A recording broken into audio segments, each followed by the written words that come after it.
the DNA, deoxyribonucleic acid, is the code of life, and it's present in every nucleated cell in the body, which means every cell in the body except red blood cells, which do not have a nucleus.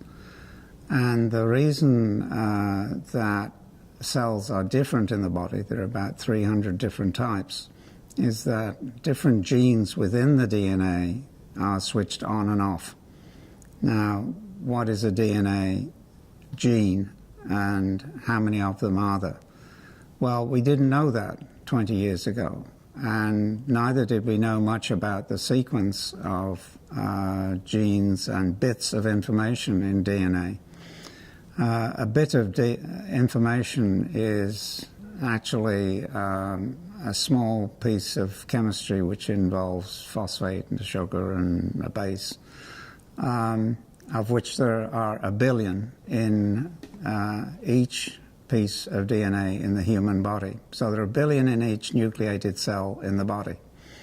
Now the question was, A, what is the sequence of these bits of information, and B, how are the genes made up and how many are there, and what do they do?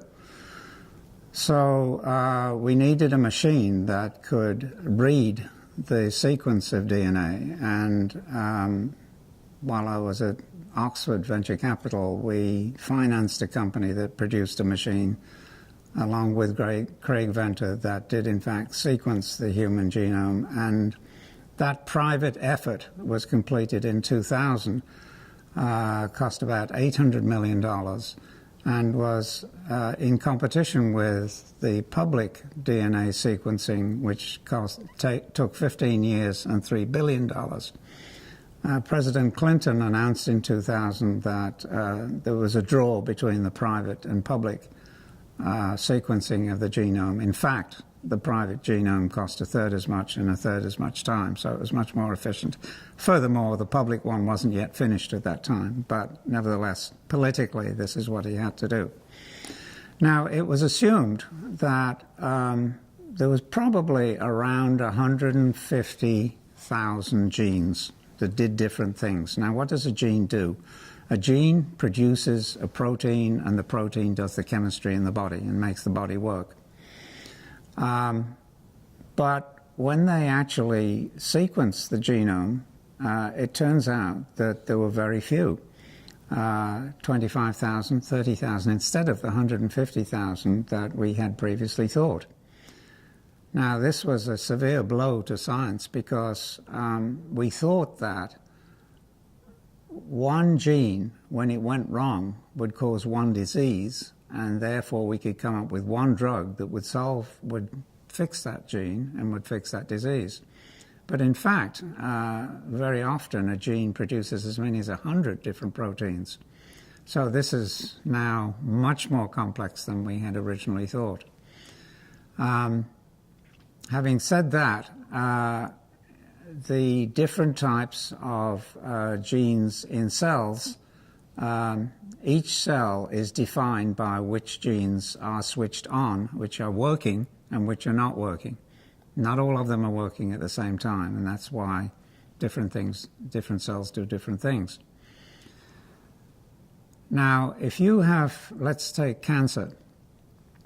If you take a normal piece of tissue, skin tissue, whatever, connective tissue, you can now sequence that DNA and determine that 20,000 of the 25,000 are switched on. But if you have cancer, maybe only 10,000 are switched on, or maybe 25,000 are switched on. Or maybe just one is different from, and generally the thought is that in cancer, one gene gets switched on or off that shouldn't be on or off. And this starts a whole cascade of processes that lead to the tumors and metastases and what have you that we see. So the question was, could we tell which was switched on and which was switched off? And indeed, this is what we looked at in Bermuda. We got these fellows together, And as I mentioned previously, Schön Weissman said that by actually a method that wasn't very mechanized in his lab, he thought he could work this out. And sure enough, he found that certain genes were switched on or off in cancer that weren't switched on or off in normal tissue. I would say that I don't want to give the impression that this is usual, because it isn't. I can give you a similar example where I had an idea which is probably right but didn't work out. And that is that it turns out that when we have cancer, there isn't just one gene that's gone wrong. Initially there's probably one gene, but we never see it at one gene. There's usually 12 or 14 or 16 genes that have gone wrong by the time we know we've got cancer. And to come up with a drug that handles 12 to 14 genes is very, very difficult, which is why it's been so difficult to combat cancer. Furthermore, of course, every cancer is different, and so every type of cancer is different. So this is why Nixon had a battle on cancer, or a war on cancer, and we're still fighting that war on cancer. It's very, very difficult. So I actually had a think tank in Bermuda, and I said to them, why don't we, instead of aiming at a target for cancer, try to come up with a drug that will act on 2 or 3 targets at once, or 4 genes at once. And there was a company called Avalon. It went public. It hung around for a good many years, but they never did succeed in coming up with that drug.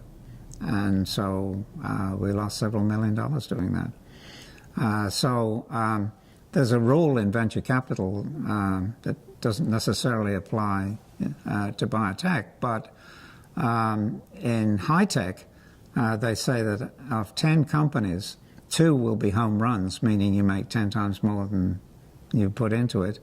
You'll have 2 or 3 that'll go bankrupt, 2 or 3 that just hang around and don't do anything. We call those walking dead. And 2 or 3 that'll return 2 or 3 times your money. So you must always expect a significant portion of failure in these quantum ideas. And under the Obama regime, we've heard of new energy sources where we've lost $100 or $200 million. And the public says, how terrible. But this isn't so terrible if you use the venture capital metric, where 8 out of 10 isn't all that successful. And 2 or 3 are going to go bankrupt. So you must expect failure, I think, in certain cases. And I've certainly had other failures in think tanks in Bermuda, and 1 or 2 successes as well. But anyway, it's not easy.